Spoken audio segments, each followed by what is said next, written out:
morning, good morning. How you doing this morning, neighbor? Neighbor, walk. Good morning, good Wednesday morning. Okay, I thought something was crawling on my foot. Good morning. I gotta say good night to you. Good morning, all you woggle. It's a wonderful Wednesday morning. Bless up your whole selves. Hope you're gonna have a good day. How was your Tuesday? Hope it was restful and peaceful, and you're ready to get Wednesday up and running. It is the 31st of March 2021, the final day of the third month of 2021. March really take its time to pass by itself. March took its time. March was the January of 2021 in my opinion, but nevertheless we've gotten to the 31st. We're in the land of the living. Good health, good strength. We're good.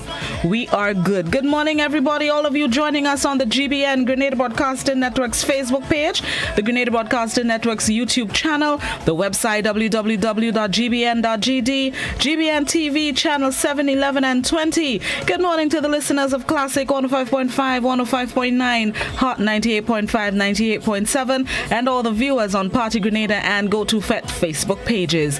To all the viewers and listeners across the Caribbean, whichever part of the region you are, a spicy 473 Grenadian morning to each and every one of you. Hope you're doing well. And to the folks joining us internationally, good morning, good afternoon, good night. Hope you will have a good day, are having a good day, have had a good day. Bless up your whole selves. Today is going to be a wonderful Wednesday. Do the same thing. Alliterations, an adjective that starts in W, that goes with Wednesday, and that's the kind of day that I want you to work toward. Whether it's a wonderful, wondrous, whatever. I can't think of other W adjectives. I'll look it up and give all you some hints in a short while. But that's the kind of Wednesday I want you to work toward. Bless up all yourself. Let's see. It's time for this morning's word of the day. Let's see what's a little education we're going to get this morning. This morning's word of the day is brabble. Brabble. It's spelled Brable. Brabble. It's a verb which means to argue stubbornly about trifles or wrangle. Brabble. Brabble is an uncommon verb and noun meaning to quarrel over trifles or a noisy quarrel.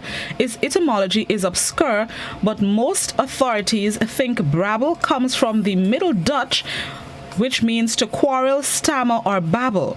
One relatively early citation of the word in the sense to quarrel over trifles dates from the first half of the 16th century. Brabble entered English in the first half of the 16th century.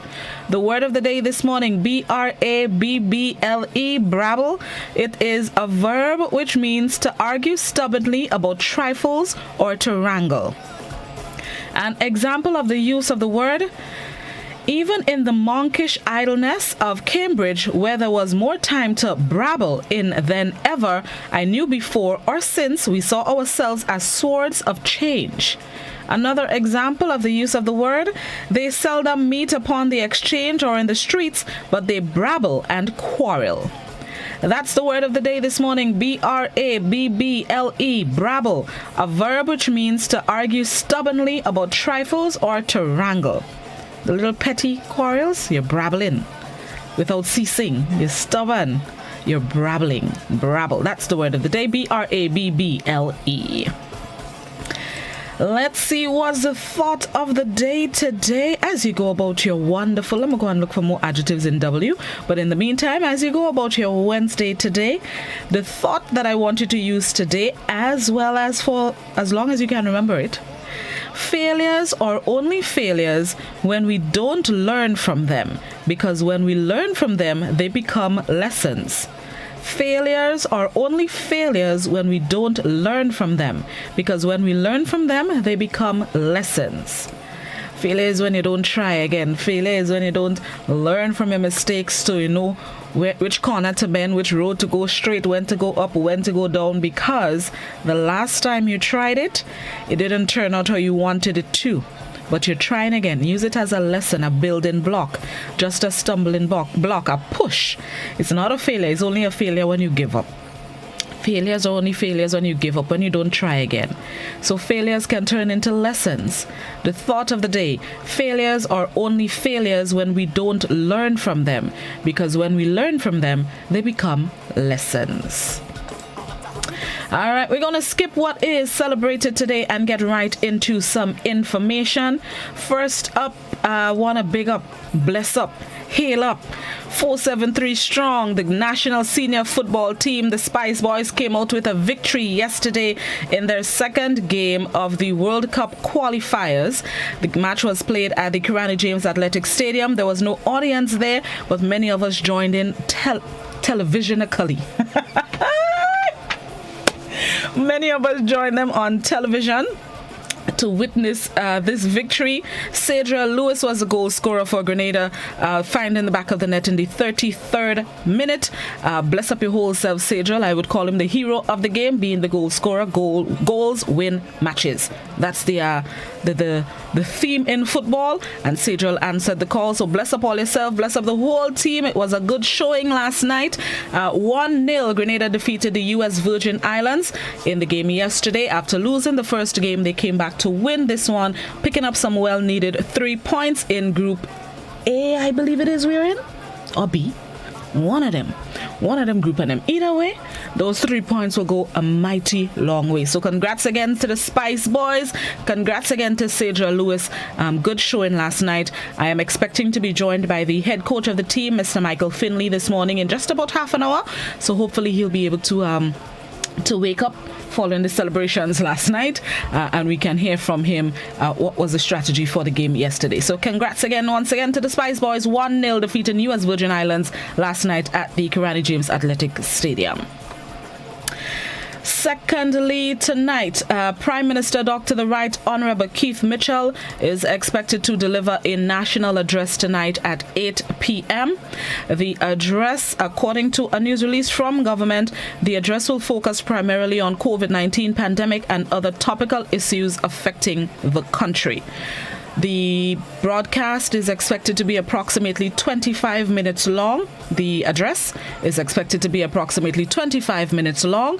And of course, we here at the GBN will broadcast the address. You can pick it up on our visual platforms as well as Classic FM.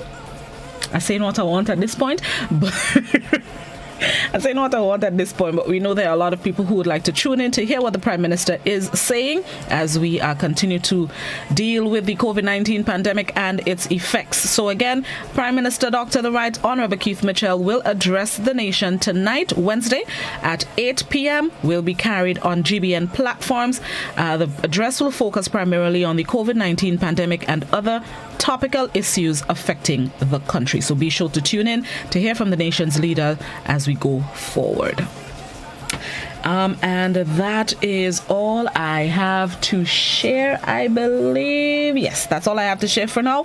Let's get into the morning edition of news. For those of you on radio and those of you on our visual platforms, we bring you highlights of last evening's newscast. This is Good Morning Grenada on a wonderful...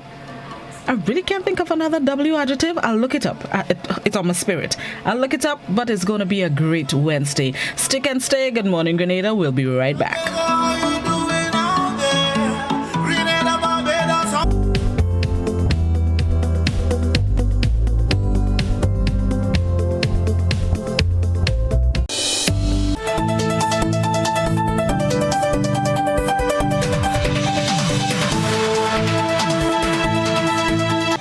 Good evening. This is GBN's News at 7. A heated argument and a drawn firearm, the two main touch points emanating from a video which has gone viral on social media. GBN's Rena Pear has been seeking answers on this. The police commissioner responded today. Many are asking themselves, what if, as they review this fiery verbal drama in circulation on social media.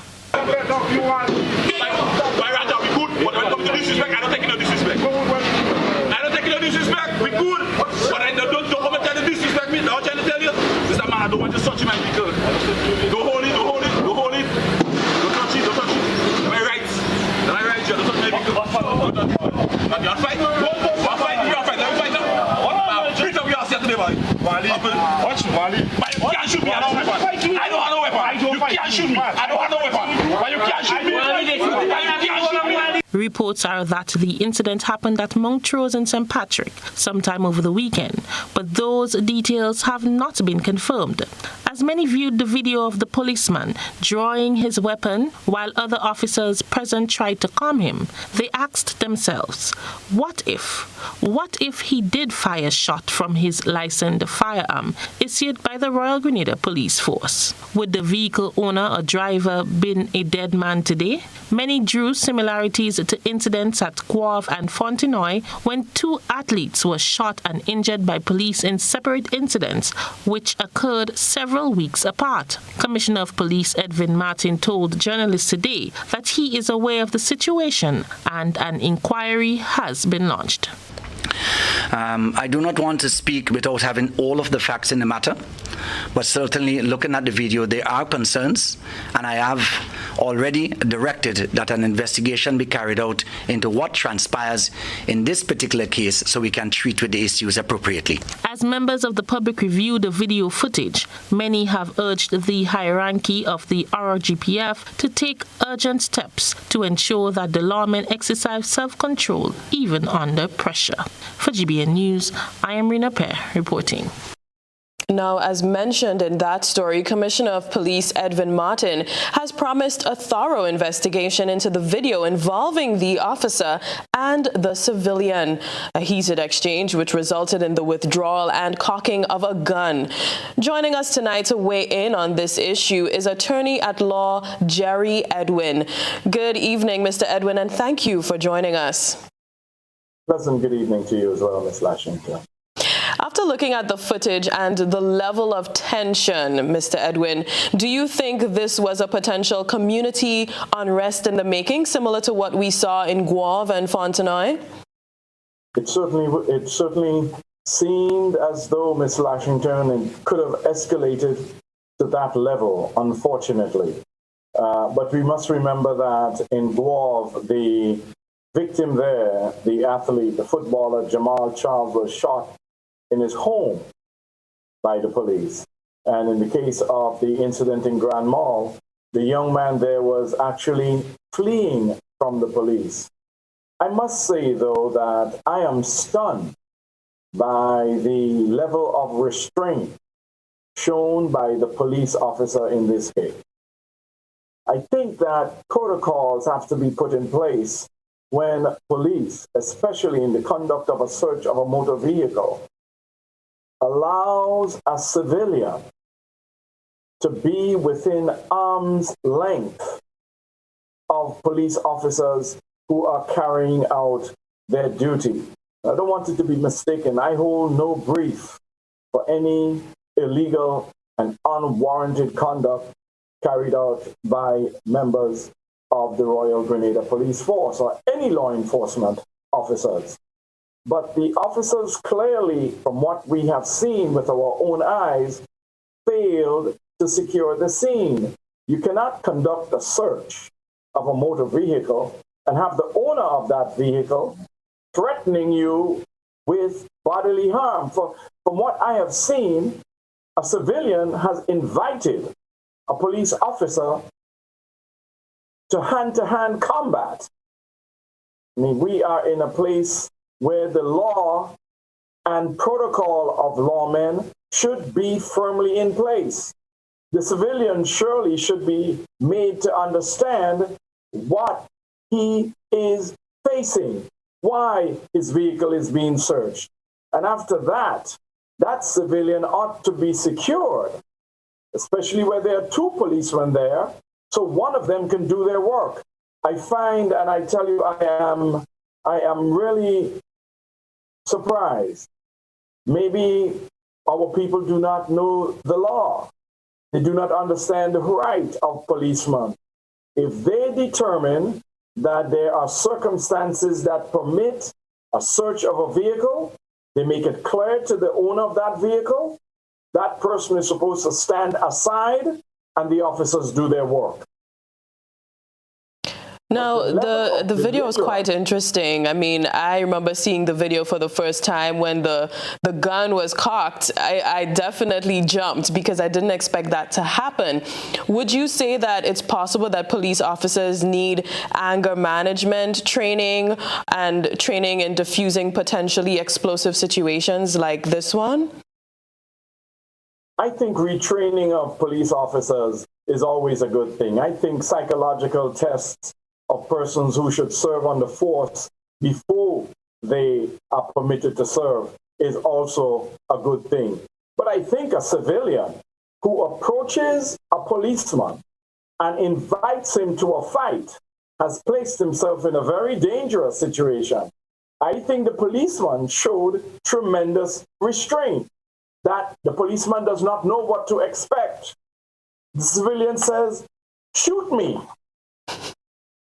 I think that we need to have perhaps some on-air So would you say the policeman was correct in pulling his gun, or could that situation have gone differently without a gun having to come into play?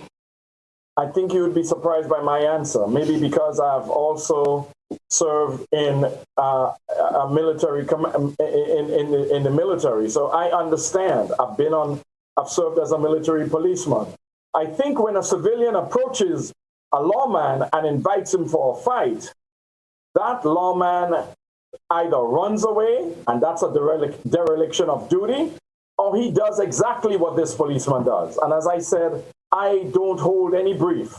I have cases against policemen for brutality against civilians, and I will prosecute and push those cases, hopefully to a successful conclusion.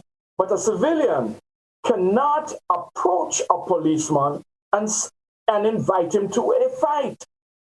That policeman, in fact, I have a case in St. David's where a young man disarmed the policeman, took his gun, and unknown to that civilian, you had to actually cock the weapon.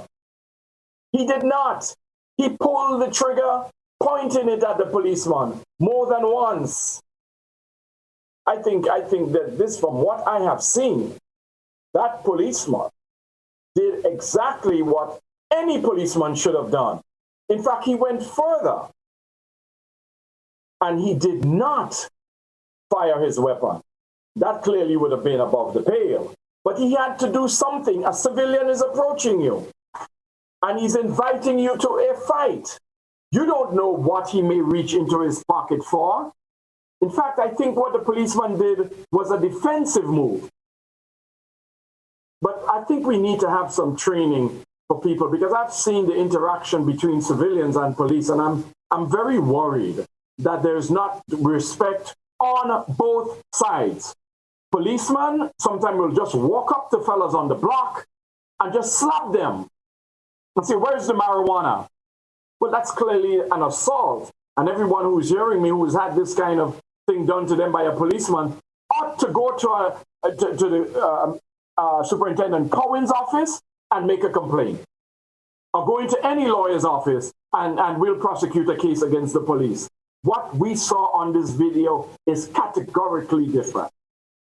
We had a civilian who, in my view, provoked this policeman. And what is the policeman to do? Engage in a fight? Allow the civilian to punch him? I've never seen anything like this. In some other places, that civilian would have been a corpse.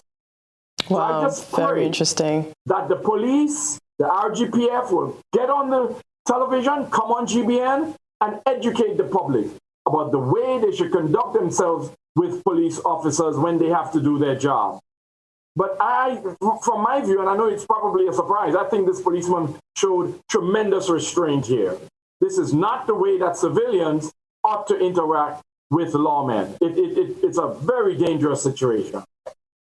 Wow, Mr. Edwin, thank you so much. Looking forward to more conversations with you, because this is certainly a juicy topic. Thank you, Miss Washington, and good night to you. Thank you so much. Good night, sir. That was Attorney at Law Jerry Edwin talking about the recent situation between the police and a civilian. Moving forward, cultural activist Livingston Nelson has accused the Royal Grenada Police Force of being unnecessarily threatening towards protesters who they say violated COVID-19 regulations. He said as it relates to citizens and government officials, there exists a COVID-19 double standard. He made the comments on GBN's Beyond the Headlines program last night. Trelana Charles has the details. The Royal Grenada Police Force, in a statement, said that it is concerned that organizations and groups have been participating in demonstrations and similar social activities in direct violation of COVID-19 regulations. On Monday night's Beyond the Headlines, which examined Grenada's economic climate and the tensions created by the 4% salary increase debacle, cultural activist Livingston Nelson labeled the police force's statement as heavy-handed and threatening. Nelson said while he understands the need to abide by the COVID-19 protocols, there seems to be a double standard at play. What's about the fact that we had a very large funeral in Carrick, and the gathering was huge, as Kelly said? What's about the buses? What's about the fact that you had a regatta organized by the regatta in Carrick, organized by the Minister of Carrick Affairs? Did anybody apologize? Was any threat laid that if something like that happened, that the police would ensure that they arrest the guilty ones? What about the fact that the same Minister of Carrick Affairs had a birthday party with a string band, flaunting all the protocols? He said he can see the similarities of the current tensions between public workers and the government and a revolutionary Grenada. Why the double standard? Why can't we remain consistent in our application? And for matter of fact, why you have to threaten these citizens in a time like now? So yes, I see a semblance, I see a similarity. I don't think that is necessarily sign. And we all could learn from that era, and the police need to talk and work together with the citizens rather than trying to play heavy-handed and going back to the days of heavy manners. That is not an era we need right now. Nelson said the police force needs to operate with the citizens, with dialogue and understanding, without the need for threats. It's the same way the police come on the street when they're dealing with vendors. People been vending in one area, and the police come without any notice, without any dialogue, and they just believe that they have to bulldoze the way through. I don't think that is the kind of police force we need in this time. The police force could continue the earlier statement in that they expect the citizens to follow the protocol. I think that is good enough. And, they expect that big people should remain macho and follow without the actual threat. GBN attempted to reach out to the Minister of Carrico and Petty Martinique Affairs for a statement on Mr. Nelson's allegations, but was unable to reach her. Trelana Charles, GBN News. The Royal Grenada Police Force is concerned about the number of illegal immigrants entering the country. Compared to last year, the numbers have grown significantly. More in this Rena Peer report. Members of the Royal Grenada Police Force have reported that for the year 2021, 15 illegal immigrants have been arrested on island for unauthorized entry in the country so far. Commissioner of Police Edwin Martin announced on Tuesday that the most recent was last week, where 6 persons in an apartment in Trublu St. George was detained by officers of the Drug Squad and Immigration Department. For the year thus far, we have interdicted 15 illegal immigrants from entering our state. 7 of those occurred within the last week, and 5 of them will be taken to court this morning. We do not know how many have escaped the law enforcement gaze. We do not know how many might still be circulating within our society, and hence the call for us to continue to exercise vigilance. The fact that we now have 15 persons already for this part of the year, and I should add that for the entire year of 2020, we only had 20 persons coming in illegally. This is the end of the first quarter, and we already have 15. The ranking officer says during the operation, 5 Venezuelan nationals were arrested. The recent persons that we intercepted involved 1 Trinidadian, and 6 Venezuelans. I cannot say with certainty the method they used to come in, but I strongly believe that it has to do with coming in by boat. We have to be mindful of the fact, colleagues, that we are an island state and our borders are very porous. It would be a fallacy for us to believe that all persons are checked at the airport or the port of entry. They pleaded guilty for illegal entry. They were all ordered to leave the state of Grenada by the preceding judge. Documents are presently being prepared for their deportation. For GBN News, I am Rena Pear reporting. Vaccination efforts continue throughout the country, while at the borders, officials try to prevent the spread of the coronavirus. The newest concern is the arrival of the first case of the UK variant of the coronavirus. More in this report from Beverly Telesford. Amid its ongoing vaccination drive, Grenada confirms its first case of the UK variant B117 of COVID-19. The individual, Jamaican, is currently in quarantine. This news was confirmed by Chief Medical Officer Dr. Sean Charles during Tuesday's post-cabinet briefing.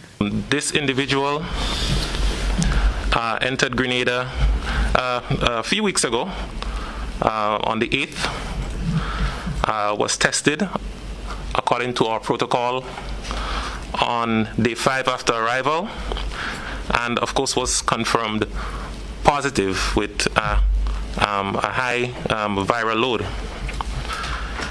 We subsequently sent samples to the Caribbean Public Health Agency, that is CARPHA, for genetic sequencing, because we are cognizant of the fact that as the world faces this third wave for many persons and a fourth for some, that it is largely the variants that are driving these cases. On the 26th of March, that is last Friday, we received the results that the individual had the UK variant, which is the B117. The CMO says the case has been in isolation since arrival. This case, however, has remained in isolation since, and is being followed up until we grant public health clearance. The individual is said to be between 20 to 30 years old and had recently traveled from Jamaica. Scientists first detected the B117 variant of coronavirus in September in the English county of Kent. According to reports, it took almost 3 months before they discovered the Kent variant was 70% more transmissible than existing variants, and several weeks later before discovering it was also much deadlier. The coronavirus has undergone thousands of mutations since its emergence in 2019, but B117 drove a surge in cases that flooded hospitals in the UK and triggered travel bans by dozens of countries. Since the first COVID-19 cases were laboratory confirmed in March 2020, the island has recorded 155 positive cases. Of that number, 1 person has died, and presently only the Jamaican is in isolation, with 386 in quarantine facilities. For GBN News, Beverly Telesford. No change in the nation's curfew, so says Commissioner of Police Edwin Martin, as he cleared the air on rumors circulating on social platforms over the past few days. He said the act is nothing but efforts aimed at creating panic in the country. Rena Pear tells us more. Police Commissioner Edwin Martin shut down all rumors circulating on social media about a change in the island's curfew. The top cop, who was speaking at government's weekly post-cabinet briefing, said he is not aware of any changes made to the current 12 to 5 a.m. curfew, alluding that the rumors are only there to create fear in citizens. There is no information to anyone about any issue of change in curfew hours, and I've seen a whole host of those.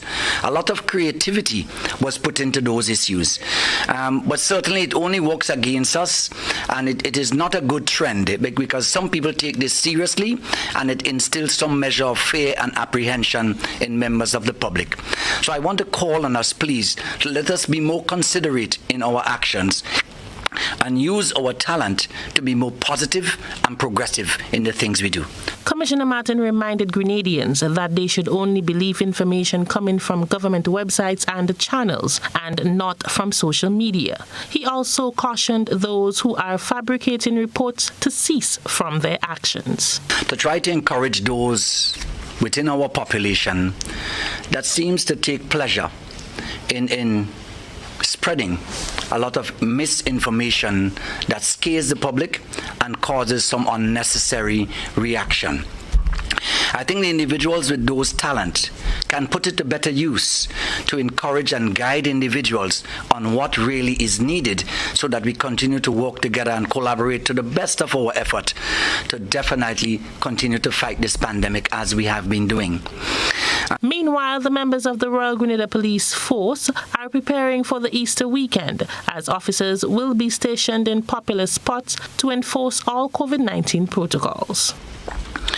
The RGPF, as part of this effort for the upcoming weekend, will be diligent in scrutinizing applications and requests before us, and we will deploy officers in known hotspots to assist, to monitor and ensure compliance as best as our capabilities as we continue this effort. However, we are fully cognizant, and we do want to remind you, the members of the public, that you remain the most effective mechanism or tool in this fight. And here again, I want to call again for us to adhere to the necessary protocols voluntarily to ensure that we comply with the protocols with a view of ensuring that yourselves and persons you interact with remain safe. The officer is calling on all Grenadians to keep their guard up and ensure that they are protected. For GBN News, I am Rina Pear reporting. With approximately 100 female fisherfolk, the formation of a National Women's Fisherfolk Association is in the making. More in this report.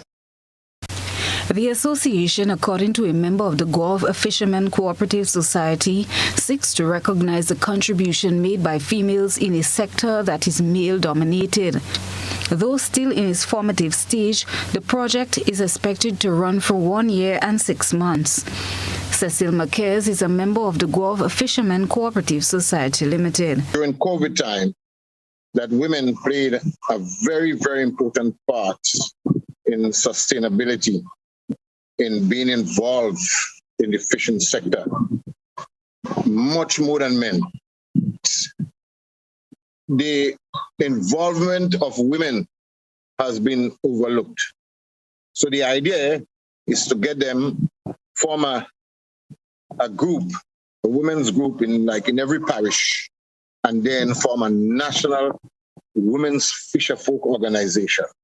The Center for Environmental and Resource Management from the University of the West Indies is spearheading the project.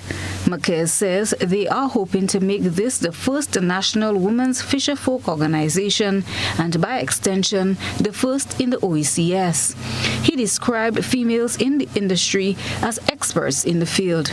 The men bring the fish to the shore, and the women are the experts. They have developed that skill and honed that skill over the years, that they could cut a fish and even maximize the amount that could make bigger profits. Okay, the way they slice it, the way they handle it. So they are experts, and I think that they are missing that part of it. So we are really trying to create the awareness more so than anything else. Mobilization has begun in Guelph and would move throughout the different parishes on island, where he says groups will be formed, leading to the final formation of the National Association. Christelina John, GBN News. Still in the fishing capital of Grenada, rehabilitation of the coastline is one component of a project implemented by Grenada. The organization is working in collaboration with the Guelph Fishermen Cooperative Society Limited for the rollout of this and other projects in the parishes of St. John and St. Mark. The project, titled Building Community Resilience and Ecosystems-Based Adaptation to Climate Change in Selected Communities along the west coast of Grenada, creating what may be described as a pristine environment for fishermen in the fishing mecca of Grenada, Gov, a massive underwater cleanup has taken place. Ian Roberts is the project manager with Grenada. Now, over the years, since casting net has been around since Jesus Christ, okay, it also means that pollution and garbage has been thrown in the water in the same area where the fishermen pull their nets. So their nets get damaged by debris that has been thrown in the ocean for decades. So one of the activities that we have in this project is a coastal rehabilitation of the coastline in the Bay Area in Guelph.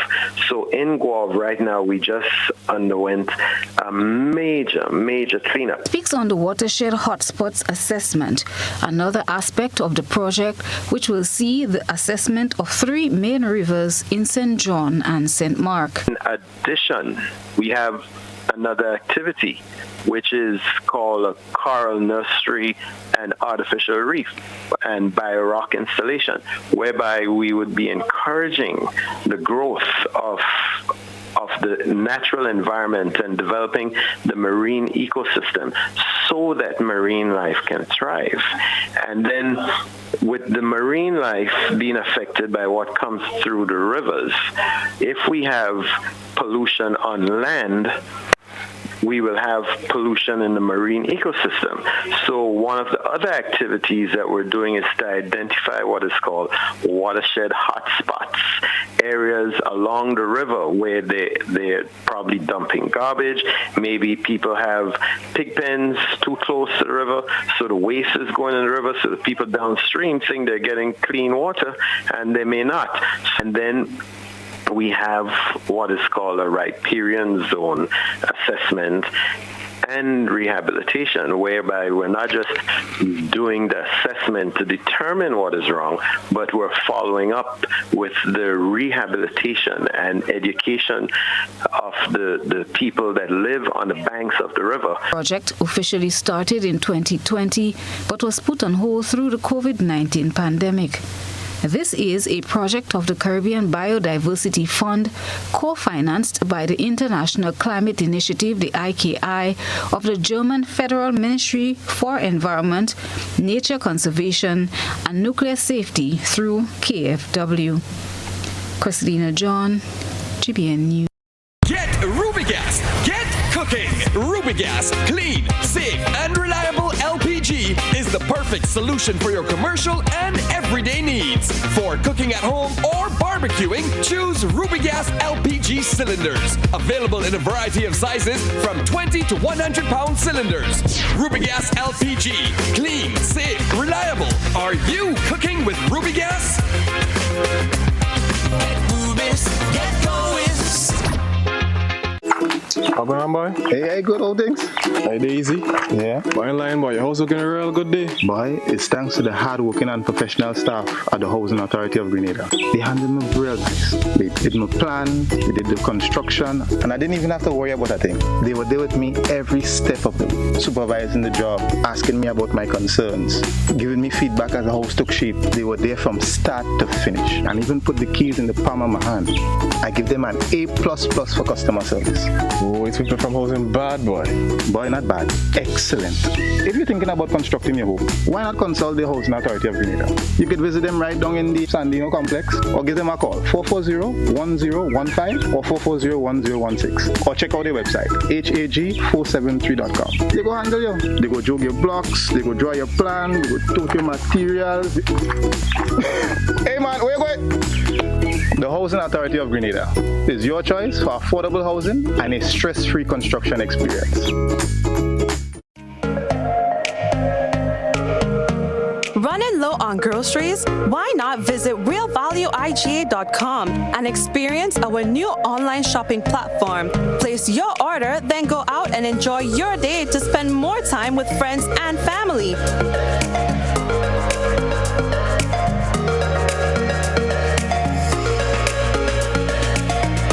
Delivery available available within select locations or in-store pickup available. Sounds simple, right? It is. Stress less, live more with Real Value IGA online store, where good food begins.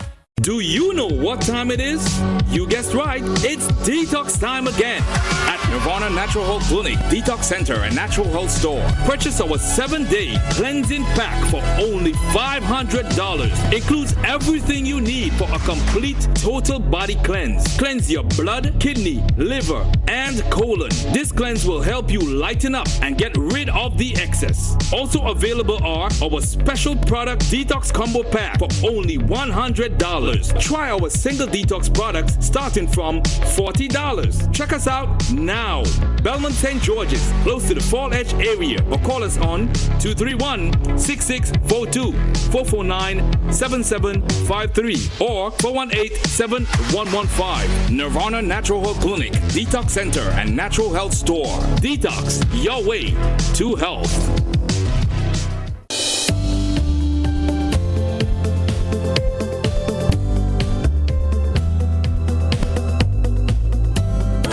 Welcome back to Good Morning Grenada. Those of you who stuck with us, thanks for your patience. Those of you just joining us, happy to have you on Good Morning Grenada. Those of you who need to get to work for 8, you have less than 45 minutes to get there on time. So hopefully you're already out the door and on your way.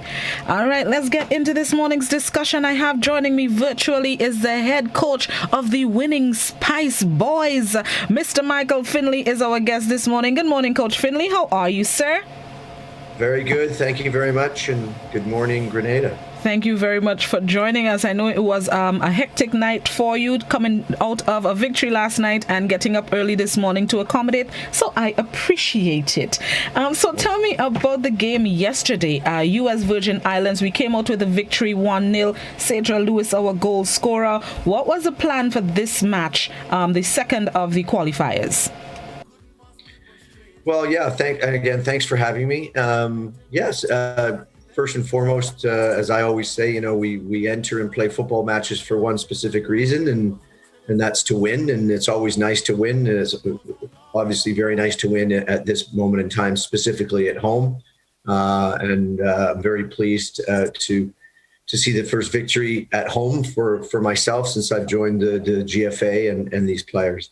In terms of the match last night, we knew it was going to be very difficult. USVI, I am aware of the coach and his theories and his thoughts, and they came in and made it very difficult for us. And at times, I'm sure it was very frustrating for not just our players, but for our fans because, they sat in a low block and made it very difficult for us. And at the end of the day, we're happy to walk away with the 3 points and are pleased with the performance. But hopefully as we move forward, we'll be able to capitalize on the chances that we're making. But in general, very pleased. 3 points, still very much alive inside the group with 2 games to go. Speak to me about your tenure since being appointed head coach of the national senior team. What were some of the things that you brought onto the coaching staff to take to the team, especially working during a time when training is not what we would like it to be because of COVID-19 protocols? Yeah, it's been a very challenging time, but both I have to say a very enjoyable time. I've been here, I think it's about 75 days today since I arrived. And 2 things were very specific and very important to myself. And when I spoke with the president and the XO and the staff was we needed to build a Grenadian answer to the Football Association and its senior men's national team and also all of its other national teams, both genders. And that's one of the things I'm very pleased and excited about going forward is that we've established an all-Grenadian staff around me who've been extremely helpful and contributed in numerous manners to building the program. So first and foremost was about establishing that link to Grenada and the thought processes and gave me an opportunity to assess what our talent looks like on island and work with them for a period of time. And due to, as you said, COVID, it made it extremely difficult for us to do our regular training, both here and potentially with some of our foreign-based players. For the people who may be unaware, your background in football and the experience that you're coming with, bringing it to as head coach, tell us what those experiences are like that you're able to take over the Spice Boys. Yeah, I'm Canadian, if people didn't know. I'm the former national team head coach of Canada on an interim basis, and I was also the assistant coach for the men's national team for 5 years and worked throughout the development system and the national youth teams in Canada. So when I left that program and I joined the Canadian Premier League, which is the fledgling professional league in Canada, as their director of football. But when I was approached by the president and the XO to join Grenada, I found the project extremely exciting and extremely interesting, and quite frankly, I knew it was going to be very challenging, given the standards and the goals that the GFA are setting. And I was excited to come to experience this, given that we're in World Cup qualifying still, and also have qualified for the 2021 Gold Cup in July. Qualifiers, it's a big stage for any national team. What are some of the advice that you have given the players, even the coaching staff as well, going into this level of football? It's not just playing local, it's not playing friendlies, but this is actually qualifying rounds. What are some of the things that you've been telling them? Well, I think what we've been trying to do is we've been trying to create a culture around the team that is based on some very specific elements of our game model, being how we want to play, both when we're at home and when we're away, and what specific opponent we play. But overall, I wanted everybody to be positive, and that may be a small word that everybody think, yeah, well, you need to always be positive.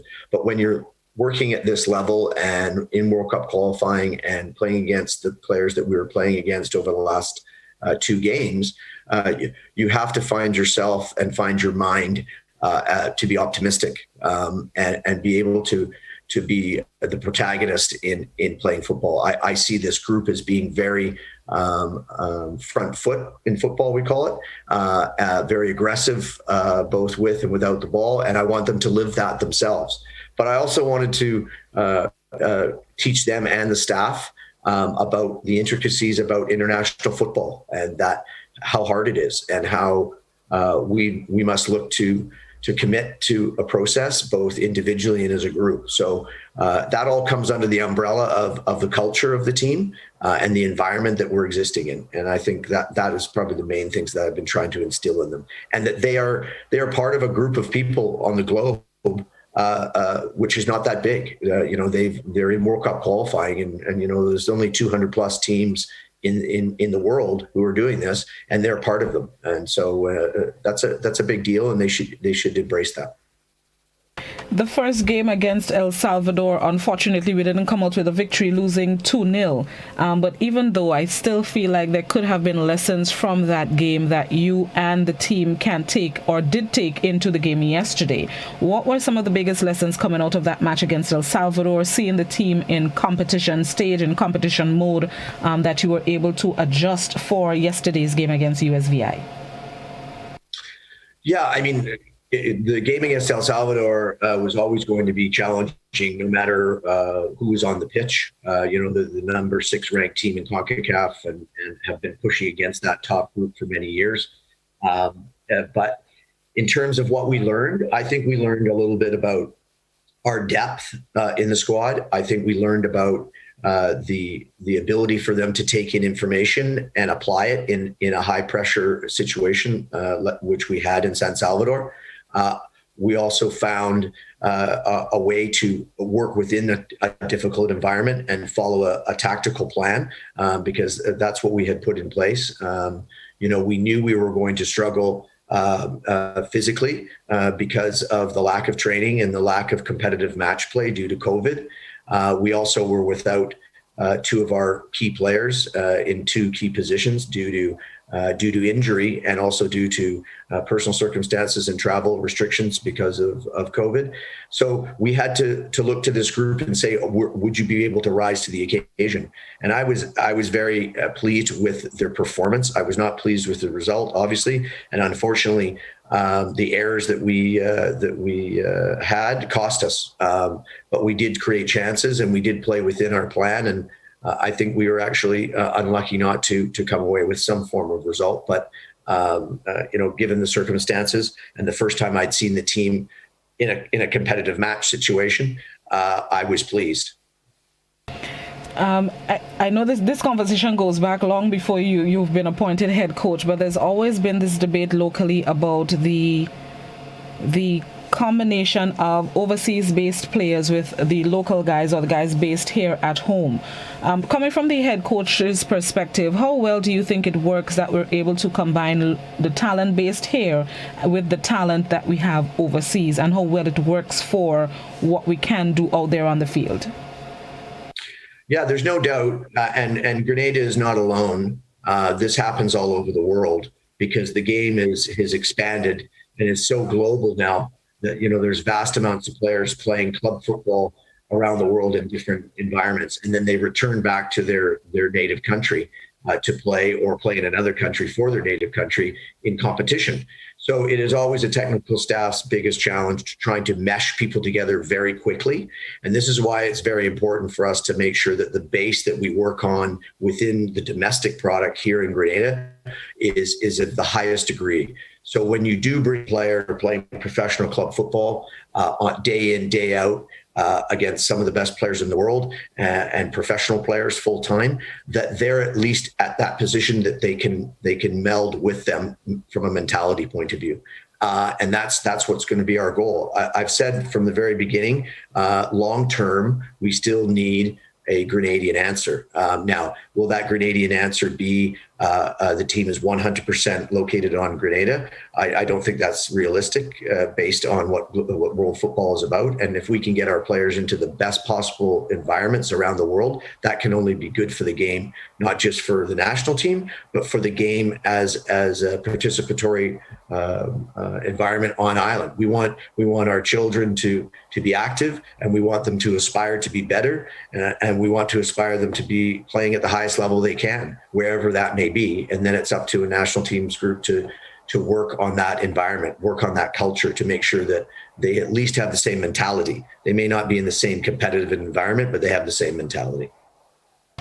The talent on the team is we always excited to hear the individual players and who are some of the strengths on the team. The goal scorer yesterday, Sejal, is the first person that comes to mind. But who are some of the players that have stood out to you since you started coaching the team, and even from the two games in El Salvador and yesterday against USVI? Who are some of the players that have stood out to you?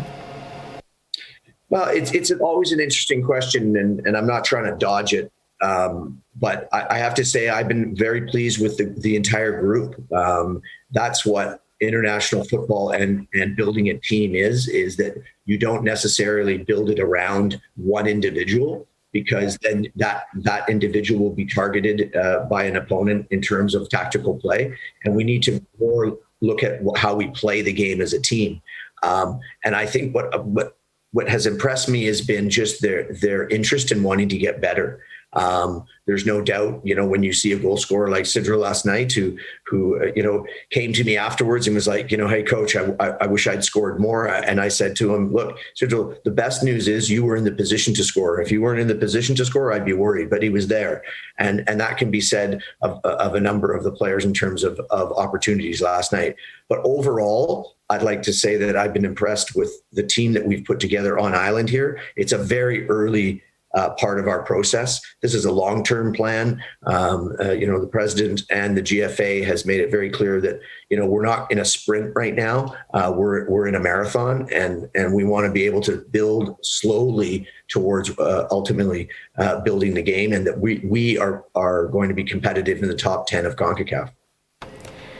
From the first game last week to the game yesterday, some changes were made to the team. I believe it was 8 or so players out, and 8 new players coming in for the home game. How did that change our strategy, if any, and how much of an impact it had on our results? Because we've made the changes and now we came out with a victory. How did that affect it, the changes? Yeah, it was 6 players that came in and came out. Yeah. No, I think I can say this is probably one of the most exciting parts of the last 10 days. It's not the best case scenario because players that were released on previous agreements based on the travel restrictions that we had. And we wanted to stay true to obviously the rules and regulations and the support that we've got from Ministry of Health to help us come through this in a very safe and responsible manner. But in doing so, it gave us an opportunity to inject youth into our group. The 6 players that came in were all under the age of 22, and that is the future. And last night we gave debuts to 2 players, and in terms of Joshua and Benjamin, and the combined age of those 2 is 19, I think. 19 years old. And given our plan is to invest and inject youth into this program, that's a very exciting time. And it also gave us an opportunity to sort of blood them inside a national team camp. And some of those players who were in camp, who didn't see the field last night, but experienced a national team camp, will be representing us potentially at the U20 qualifiers later this year. And so this is all part of the building blocks. So the change, yes, it was a little frustrating because those players coming were certainly of quality. There was no guarantee they would play when they came home here, but they were experienced players. But the other side of that was the excitement of youth. And I think it turned out to be very beneficial to myself and the rest of the staff to get a better idea of who they were. The next round, we are preparing to face Antigua and Barbuda on June 4th and Montserrat on June 8th. What would the next few weeks look like for the national team in terms of training and preparations for those 2 matches? Yeah, moving forward now, what we're going to do is we're going to break the group down. It looks as though we will be returning to play here in the within Grenada on the Premier League in the next coming weeks. And I'd like to see them go back into their local club system, just like the players that were from off island. They've now will in the next 24 hours return back to their clubs, and the ones that have been released have already done that. They're going to return to their clubs, and I'd like to view and watch, and the staff wants to watch them inside their club scenario, because it's very important that we embrace our club structure here on island to raise the standards, both from a training perspective and also from a competitive match perspective. So we'll spend the first couple of weeks observing, and I'm going to spend time speaking and meeting with all of the coaches within the Premier League to give them an idea of what our staff is looking for, and offer our assistance in upgrading some of their training mentalities and what we'd like to see with some of these players. And then we will then assemble again prior to the window, as we call it, the FIFA window.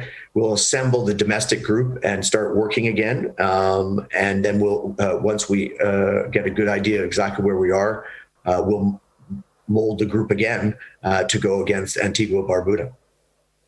I like the idea of working along with the Premier League coaches. That makes me excited because I know there are a number of players who are looking for opportunities to elevate themselves and not just play for clubs, but play on a national level, represent their country.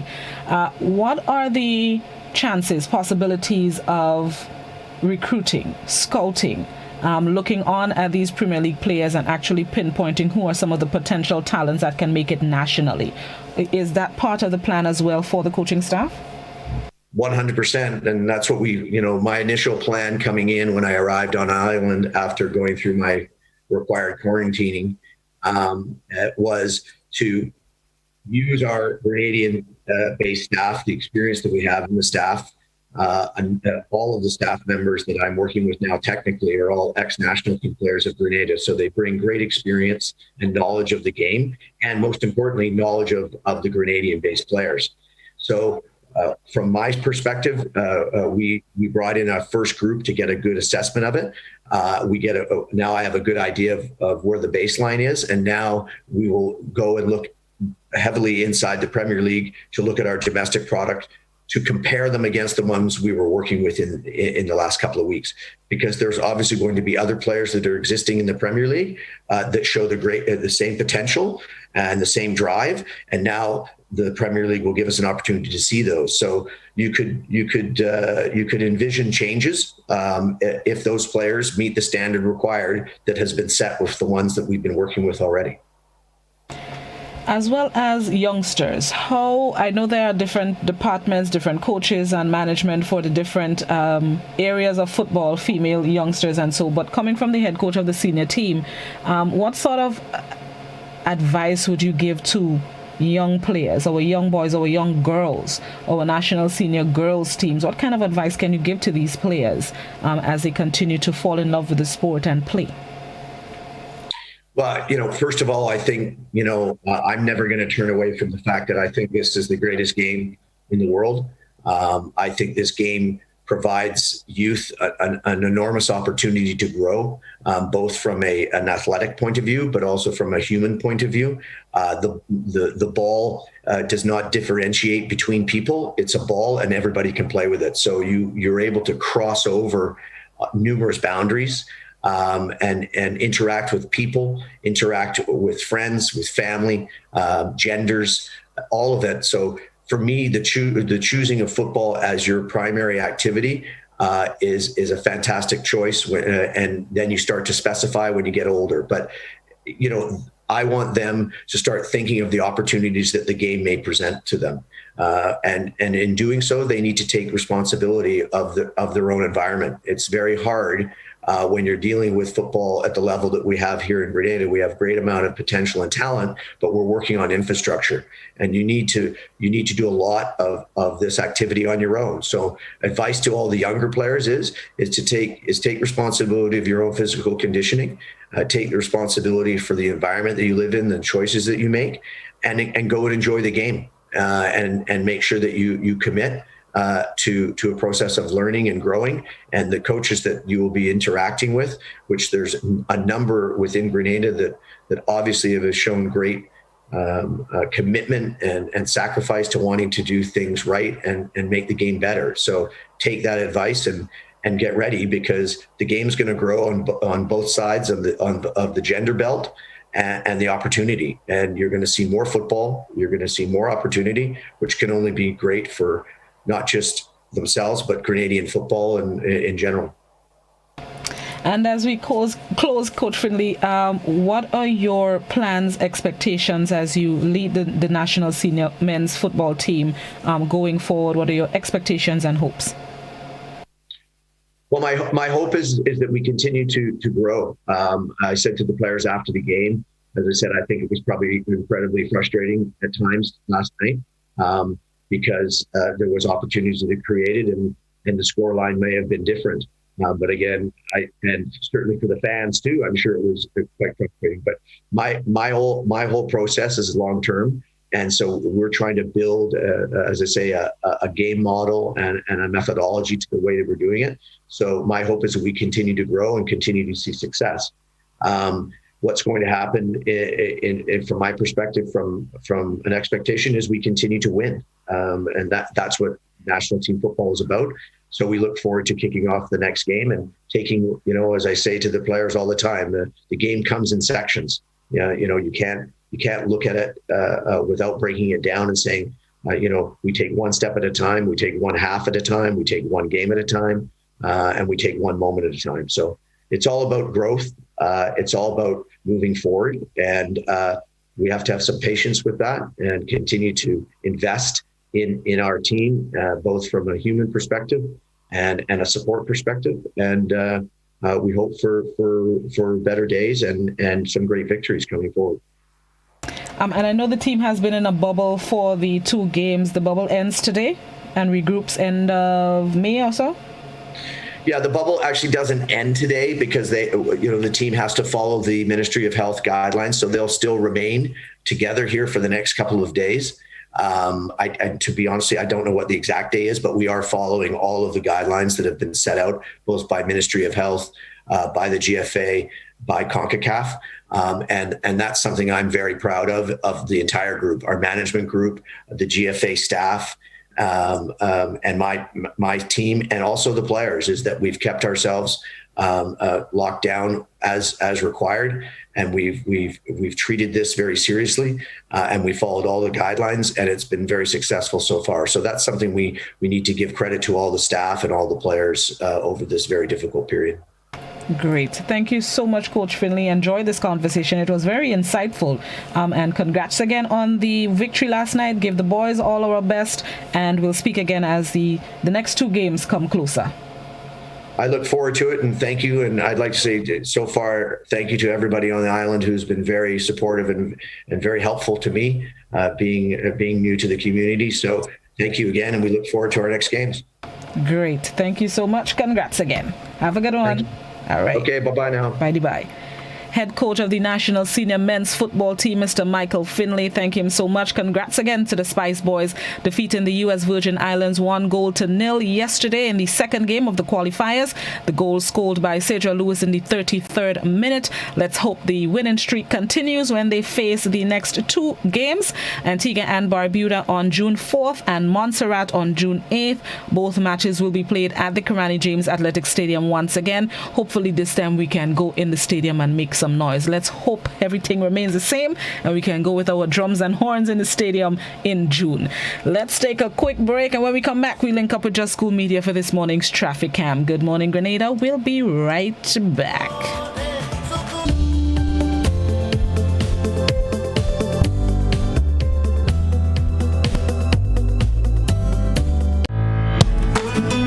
We are taking pride in outstanding performance. We are encouraging and recognizing innovation.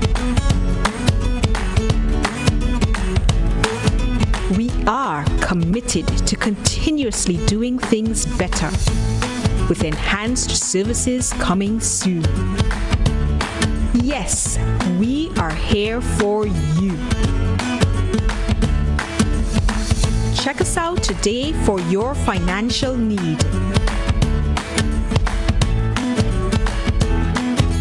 GUT Credit Union, it's where you belong.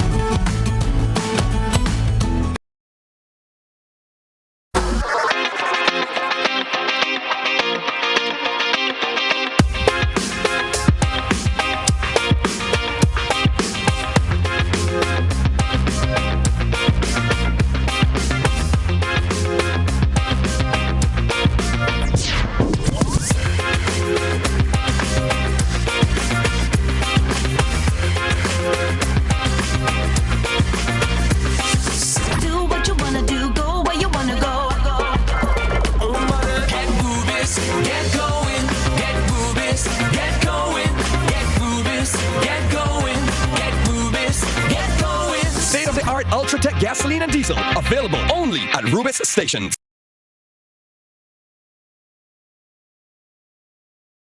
Do you know what time it is? You guessed right, it's detox time again at Nirvana Natural Health Clinic, Detox Center and Natural Health Store. Purchase our 7-day cleansing pack for only $500. Includes everything you need for a complete total body cleanse. Cleanse your blood, kidney, liver, and colon. This cleanse will help you lighten up and get rid of the excess. Also available are our special product detox combo pack for only $100. Try our single detox products starting from $40. Check us out now. Belmont St. George's, close to the Fall Edge area, or call us on 231-6642, 449-7753, or 418-7115. Nirvana Natural Health Clinic, Detox Center, and Natural Health Store. Detox, your way to health.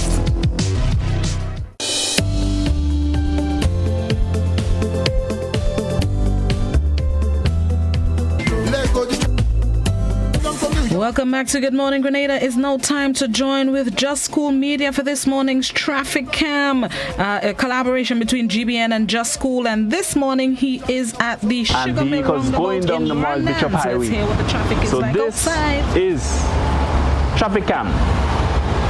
We are the Republic Bank roundabout this morning. GBN in collaboration with Just School Media. We are at the Republic Bank roundabout.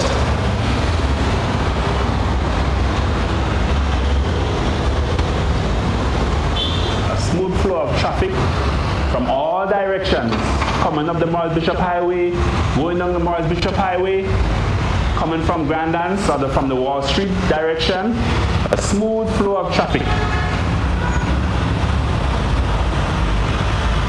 We also have traffic coming from the Montu area or going into the Montu area.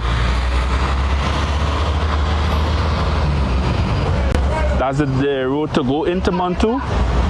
You can pass this road to Bussard by Food Fair, or you can take a detour and come out in the Grandance Valley.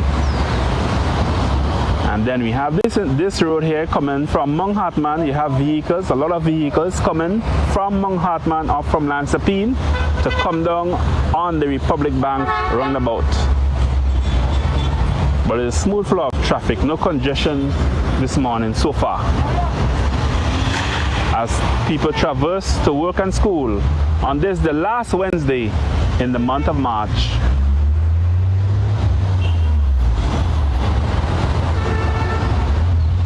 And we know the highway code on a roundabout, you give way to traffic on your right. That's the highway code. You give way to traffic on your right when you are approaching a roundabout. And here we have vehicles coming up the Morris Bishop Highway. They can either take a left turn to go into Grandance or a right turn to go up into Grandance Valley.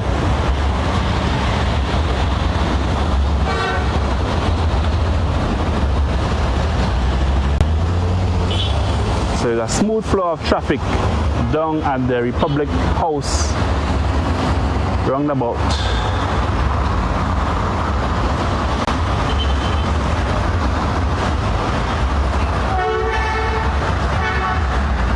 And here are the horns of buses.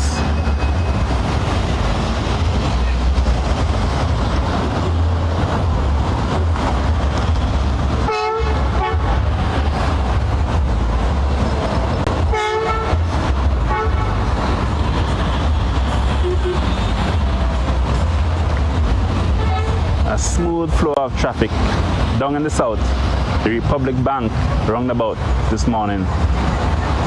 Vehicular traffic coming from the Wall Street area into the roundabout. They can either go up Montu, Grandance Valley, or go down the Morris Bishop Highway. And we have vehicles coming from Mount Hartman and Lansapine to come into the Republic Bank roundabout.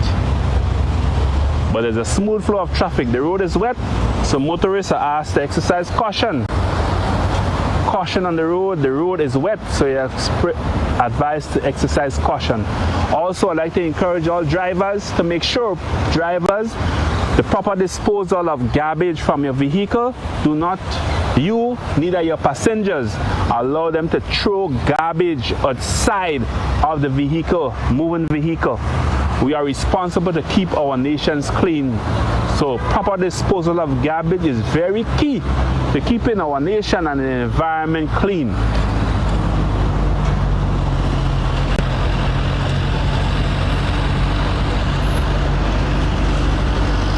So we're experiencing a smooth flow of traffic this morning right down here in the south at the Republic House roundabout, as motorists traverse to work and school.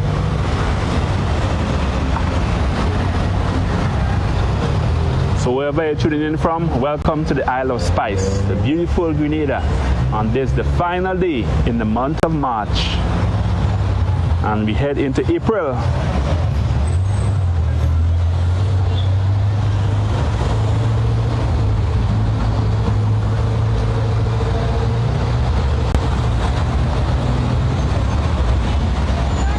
So you can see for yourself, smooth flow of traffic.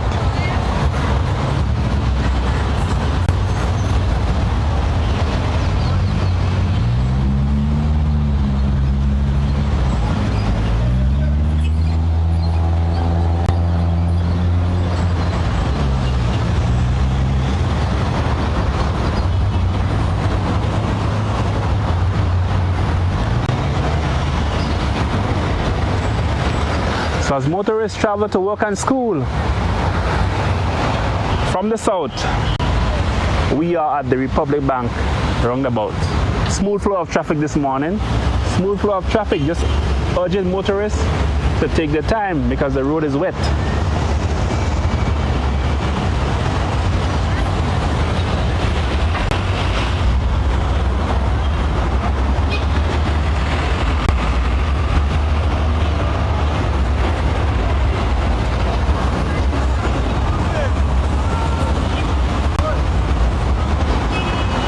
So we have a lot to give thanks for. We have seen 31 days of March, 3 months in the year. We have a lot to give thanks for. And as motorists, we are asked to exercise caution on the Nation Road as it is wet this morning. Also, we are advising you for proper disposal of garbage to keep our country and the environment clean. Do not dispose of garbage on the side of the Nation roads while you're driving along. We are responsible to keep our nations clean. So let's encourage drivers, also encourage our passengers, proper garbage disposal to keep this beautiful country clean.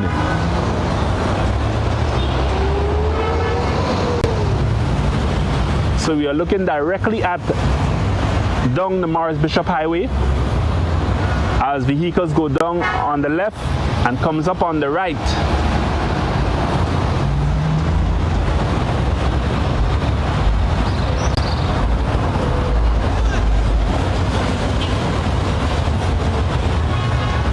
And also remind drivers, if today is your birthday, you gotta renew your license. If today is your birthday, driver, remember, you gotta renew your license. Keep that in mind, people.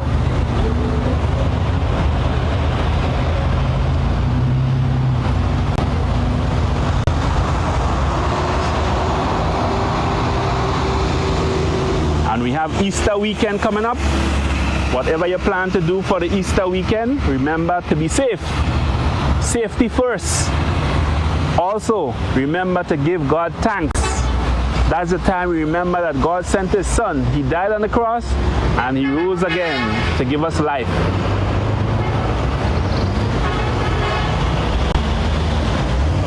So for those of you who just joined, this morning traffic calm is from right here down in the south, the Republic Bank roundabout.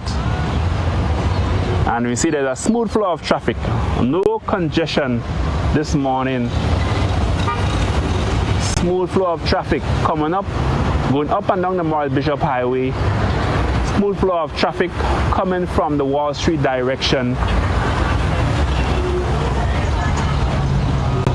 Smooth flow of traffic going into Montu. And also a smooth flow of traffic coming from Woodlands or Lansapine. Among Hartman or Lansapine.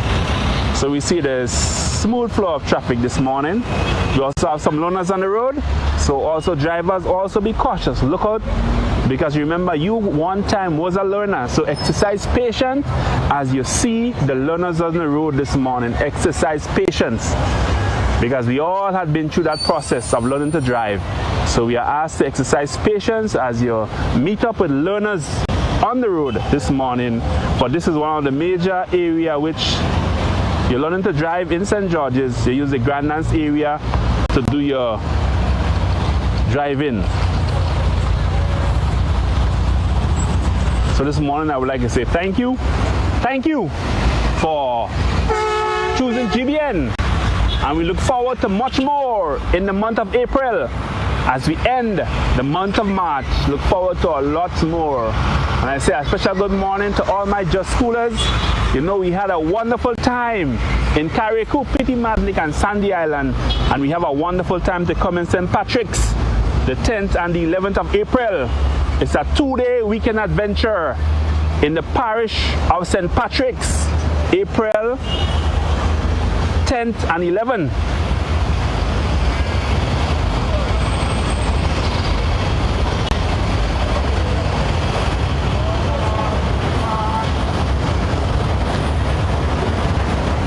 So have yourselves a wonderful Wednesday as you reflect on the month of March, the many ups.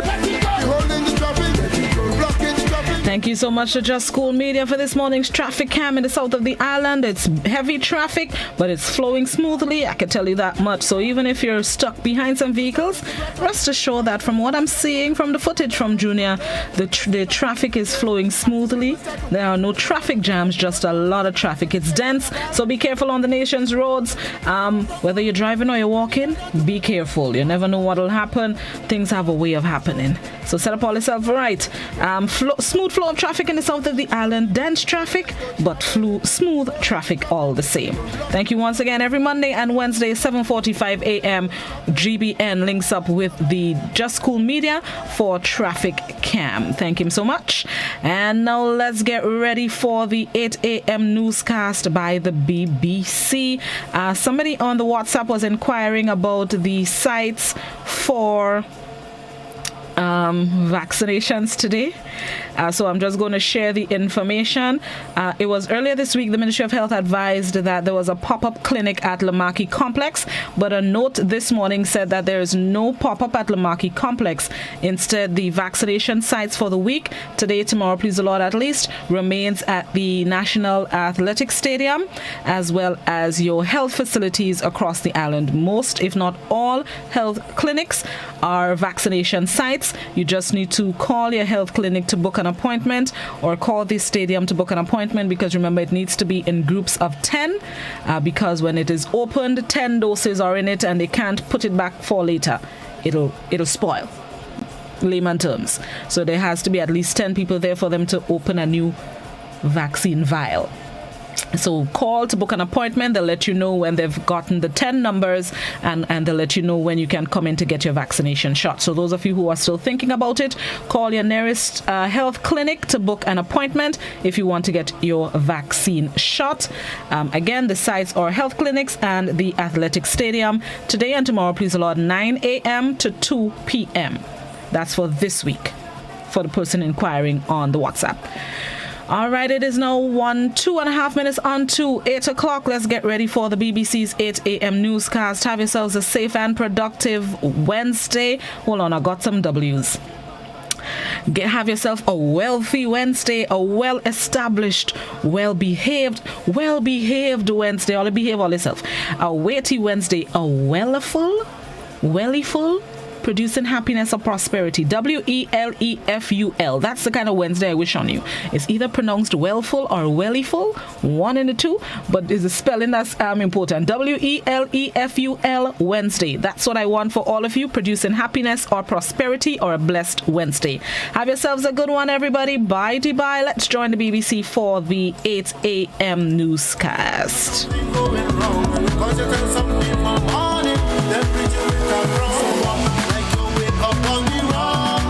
Or you just can't open your mouth, you're afraid you'll